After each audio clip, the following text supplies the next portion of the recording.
Good afternoon. It's time to call to order the February 21st, 2017 meeting of the Oklahoma City Economic Development Trust. The first item on the agenda is to approve the minutes of the January 24th, 2017 Oklahoma City Economic Development Trust. Second. We have a motion and a second. Any questions or comments? Please cast your votes. And it is approved. Next on the agenda is to ratify the OCEDT claims. You have the copy of the claims in front of you. Move the item.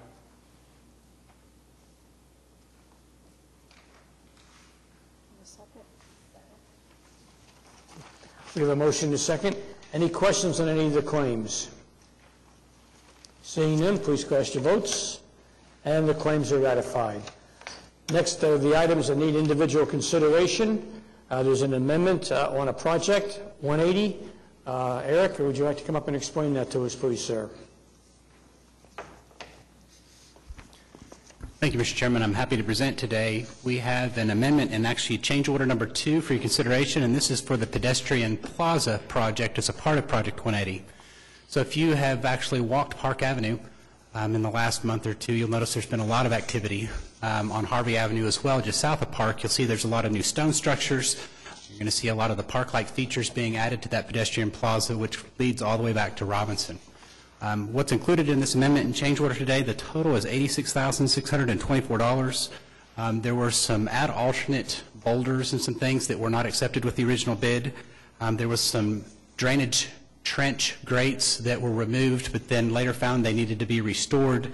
There were actually several credits that are included in here for inlets, planter walls, and then another for a raised planter. And then there were some additional planter changes, some basement waterproofing, and some light pole base footings. And so as we look at this project, we do have this change order for consideration today. It is a total, when added to the completed contract, a little over 3%. So we've really maintained changes. You'll see that each change orders come to you with credits and deductions as well. The project's on track to complete here at the end of April, so we're just a couple of short months away being able to finish this project, and so we're recommending approval. Happy to answer any questions you might have. Thank you, sir. Any questions for Eric?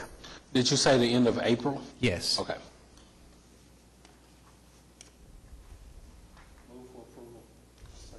We have a motion and a second. Any questions or discussion? Seeing none, please vote. And it is approved. Another preliminary report on Bricktown.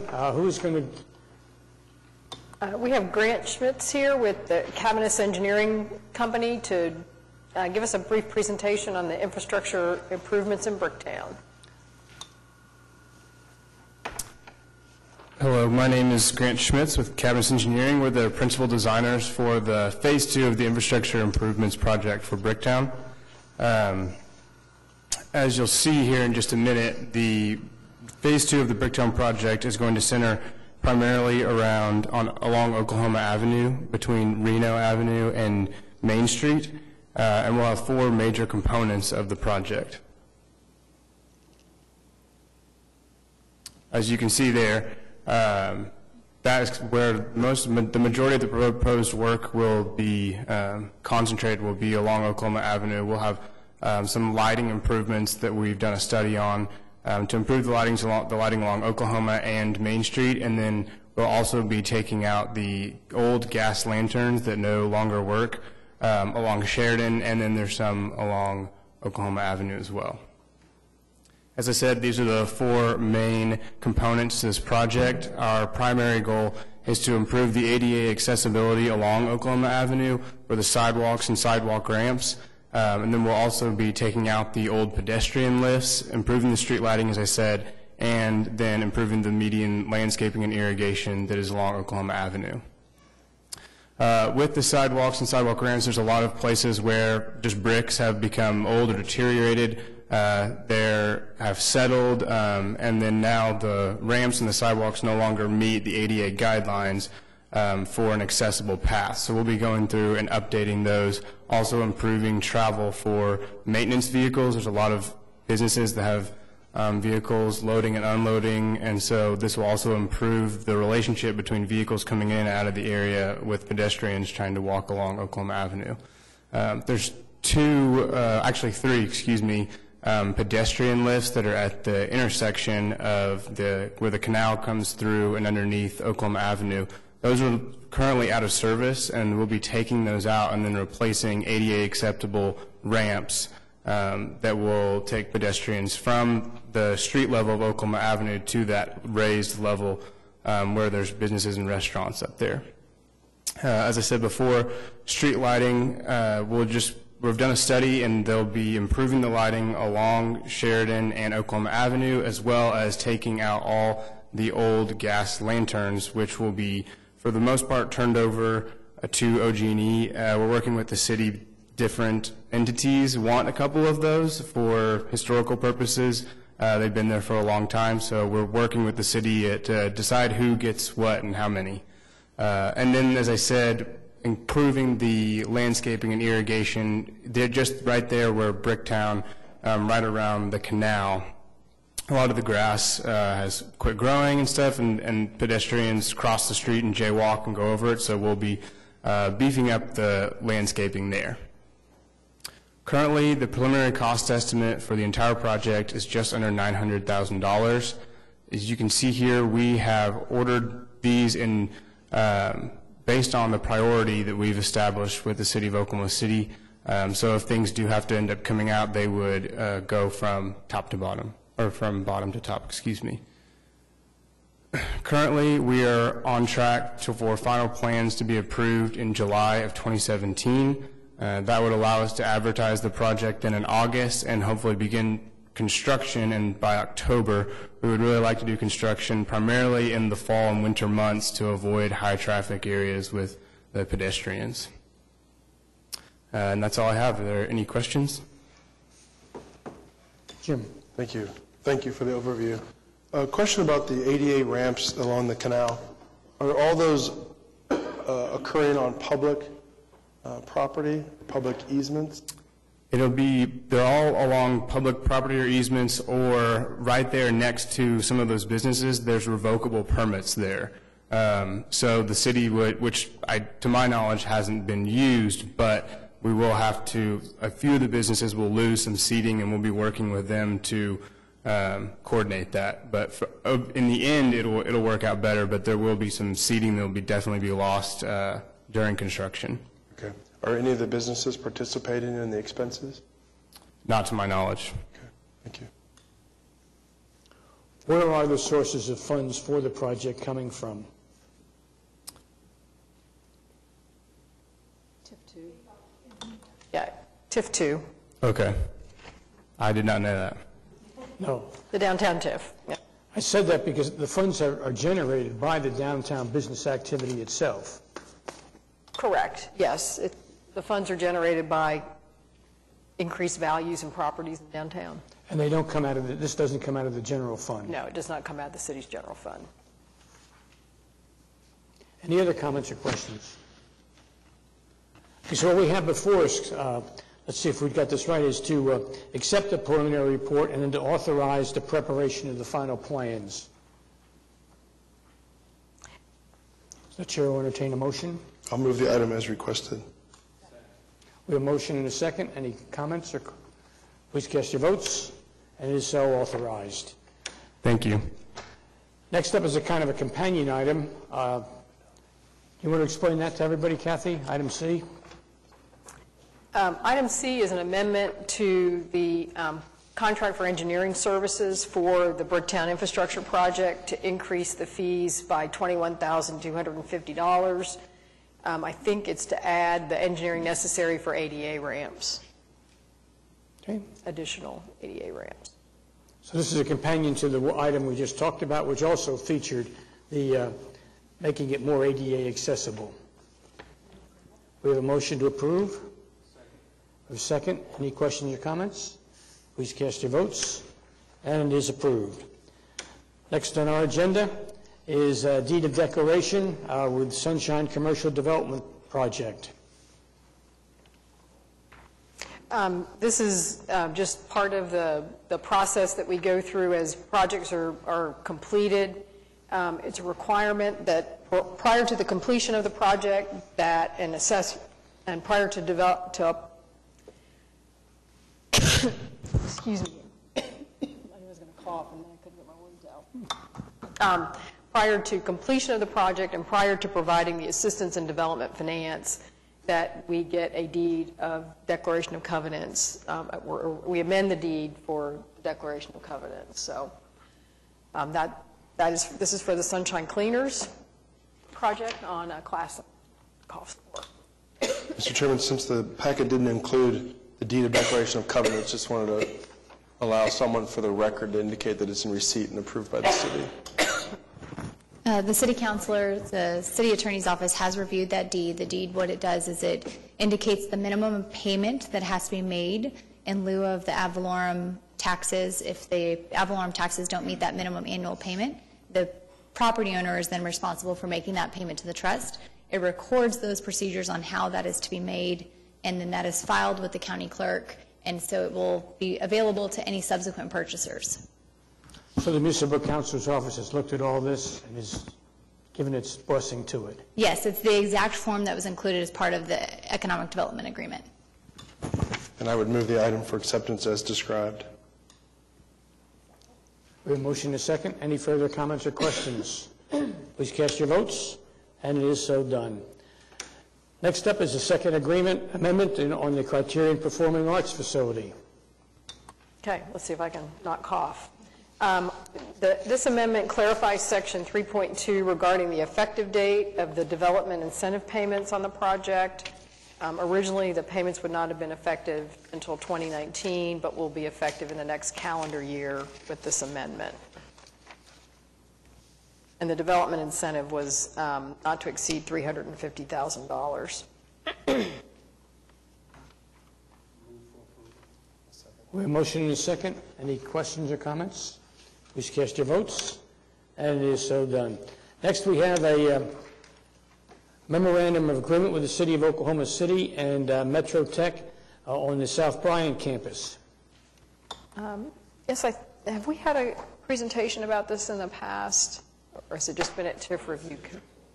Only at City Council? Okay, this is the agreement that outlines how an allocation of $5 million will be spent by the Metro Tech career tech system for improvements to their South Bryant campus. And it's been through the City Council and the TIF Review Committee, and this agreement is the agreement that governs how the money will be provided to them. Thank you. Just a question about the $5 million figure. I know it's the amount they requested, but when you look at a ad valorem recipient like this and you look across their capital plan, is there a threshold percentage that you like to use as a guide? I see they've got a list of $22.3 million in projects, some of which is rather generally described, but I wondered what your thoughts were. I mean, I think what we looked at with this is what they felt like they could fund from their regular receipts from ad valorem payments that they receive as the VOTEC. They are able to actually issue debt for a part of that and use some of their payment, their revenues that they usually receive to pay for that. And then we looked at the amount that they required to complete the first phases of these projects. And then I can't remember exactly, it's been a few months ago, but we usually, just like we do with private developers, they usually get a little bit less than what they ask for, but I don't think it was in this case, yeah. I would move the item. Kathy, it would be fair to say this is an example of one of the other county taxing bodies benefiting from the TIF funds? Right, that's exactly how this works. In the downtown TIF, we have money budgeted that's available for all of the other taxing entities. And so we've approved allocations in the past, and you have seen agreements in the past for projects with the library system.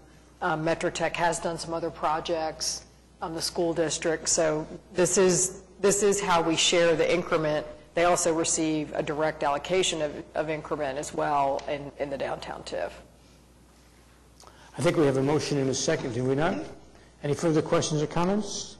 Please cast your votes, and it is so done. Next, we've got an interesting one, the Economic Development Agreement with Hartford at 10th LLC and the Lantana Apartments, which is well-known to many of us. Yes, sir. For probably over a year, the city's been working with the property owners and a developer of the Lantana Apartments that are just off of 7400 West Northwest 10th Street. The Lantana Apartments were built in the 1970s and it had approximately over 180 units at the time. In mid-2000s, the apartments closed, and since that time, the city has had over 100 calls as it relates to fire calls, police calls, abandoned buildings, tall grass, tall weeds, dilapidated structures, and just all kinds of violations. The city's gone out and done everything it can to try to secure the building, remove as much of the blight as they can. The result of that is the property had over $300,000 worth of tax liens on it. And the developer on the property is trying to acquire financing for the project to rehabilitate the remaining 102 units on the property. In an effort to, through negotiations and consultation, and a lot of work by Wiley Williams on this project, actually still working on it as of today still with their attorneys, but we're working all things out. What we proposed was first what we required of them is we told them you need to get your taxes current, and they did that. They paid over $90,000 a couple of months ago just to get their property taxes current. And then with that, we negotiated an agreement to which we would take the $300,000 worth of property liens, require them to pay $180,500 at closing, and upon at closing, when they provide those funds, we would release the liens. The balance of those lien amount, though, would turn into a second mortgage on the property. And so if they don't fulfill their obligations by September of 2018, that we will start enforcing that loan. If they complete the project and get it occupied to get 25% of the units occupied and complete the rehabilitation of 102 units, the plan would be for this body to forgive the loan. The loan would just go away. And so what we have here before you have the Economic Development Agreement that went to the City Council last Tuesday. You also have a resolution authorizing the chairman to execute the necessary agreements as it relates to the loan documents for that's a little over $100,000. So with that, I'd be happy to answer any questions. The overall arching goal of this whole plan is to accomplish what, Brent? Is to remove the blight from that area and to create a vibrant community for the people of Ward 1. And why couldn't we just tear the whole thing down and do whatever we wanted with it? It would have cost additional significant city resources, and I doubt we would ever recoup that money if we went to sell the property. And Wiley, there's this thing called the Constitution that gets in the way of some of this, so we didn't have the power to do all that we wanted to. Is that a fair statement? That is correct. And this is an economic development agreement that's based on we are getting the benefit, the city is getting the benefit of having this blighted property remediated. And that serves providing lower or median income type housing in an area that desperately needs it. Thank you, sir. Mr. Chairman, thank you. I guess first just an observation and then a question. From my perspective, this is a project that the taxpayer should really take great comfort in. It seems for years the city has had to incur additional expenses for this private property and its operation, police, fire, grass, junk, debris, securing.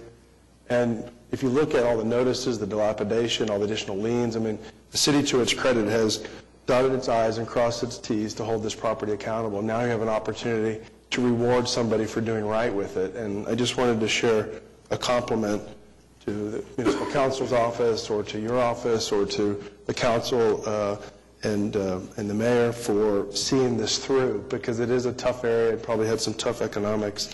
So I'm glad to see that you're a point of getting to incentivize the positive. I appreciated the loan forgiveness threshold, construction completion and 25% occupancy. But I didn't see anything in here, and maybe it's not a part of it, but I wonder about income thresholds or eligibility associated with residents. Is there any part of this project that has something that sets aside amounts for people perhaps working poor? We did not allow for that. I'll tell you the rents that they'll be trying to charge are below the rents that we're used to seeing. They're less than $1 a square foot. He's trying to rehabilitate 102 units on a $3 million budget, which is less than $30,000 a unit. And it's going to be it's tight for him to do this, but he's bringing $1.5 million to the table. Bank's going to loan the difference. We were unable to. We did not get into that. We were just trying to get this thing across the finish line. Yeah. Well, it sounds like its pro forma may allow for that anyway. Right. Okay. Thank you. Thank you, Jim. Any other comments or questions?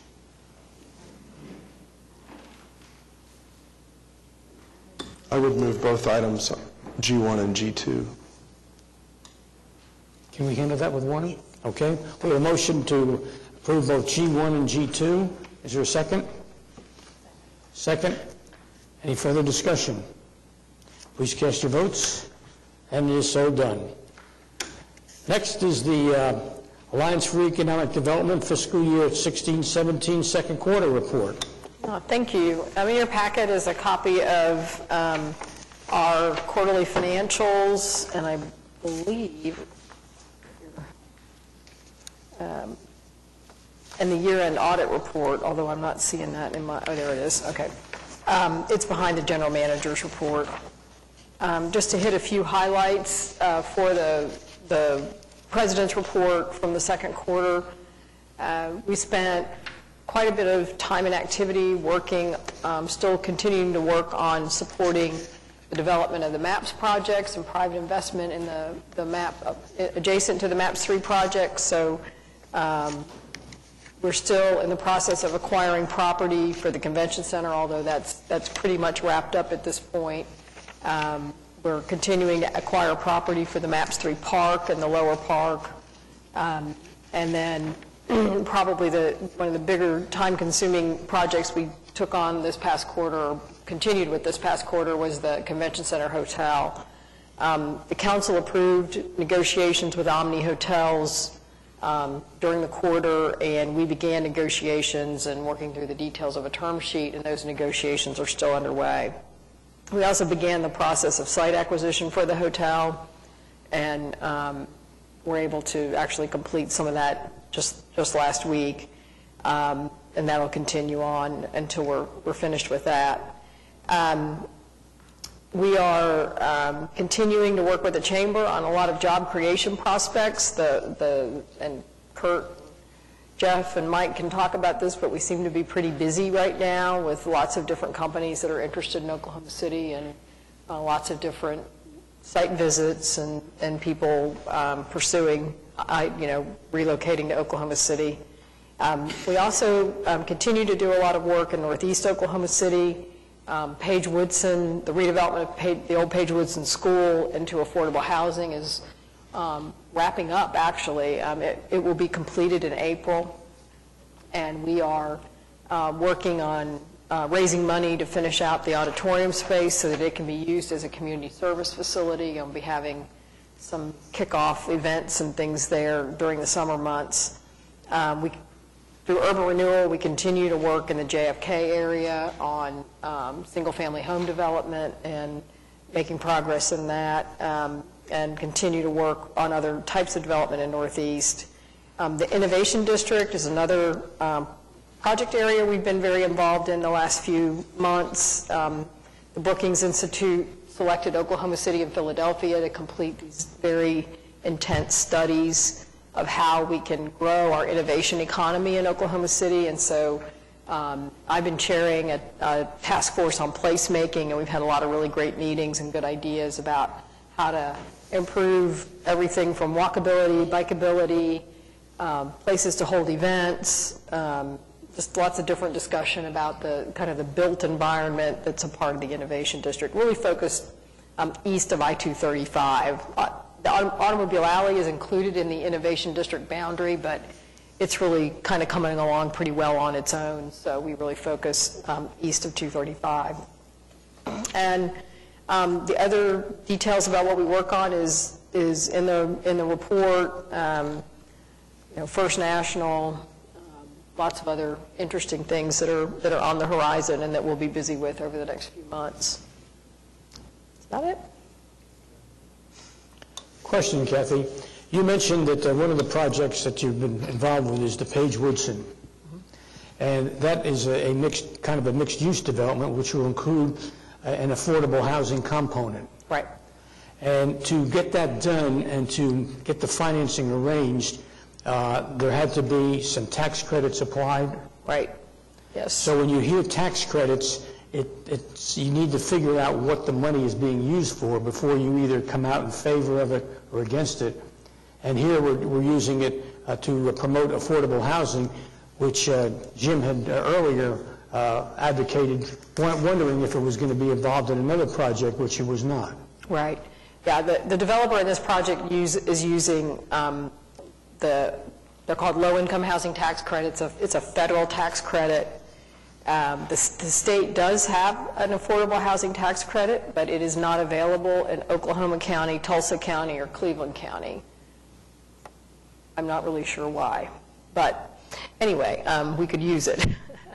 And so it has low-income housing tax credit money and quite a bit of tax increment financing dollars from the TIF 1, the health center TIF district. So the initial phase is the school and a new building being built just to the east of the school. It's about 135 units of affordable housing.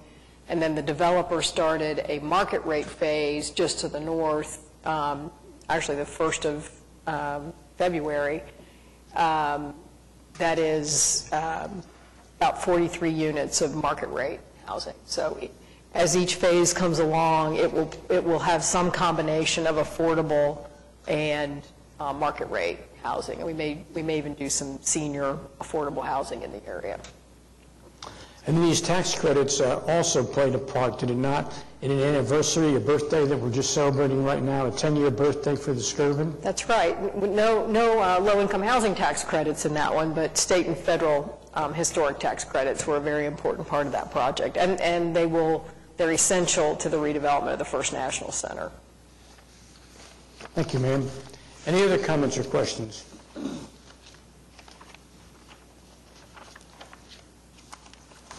We need a motion to receive. We have a motion and a second. Please cast your votes.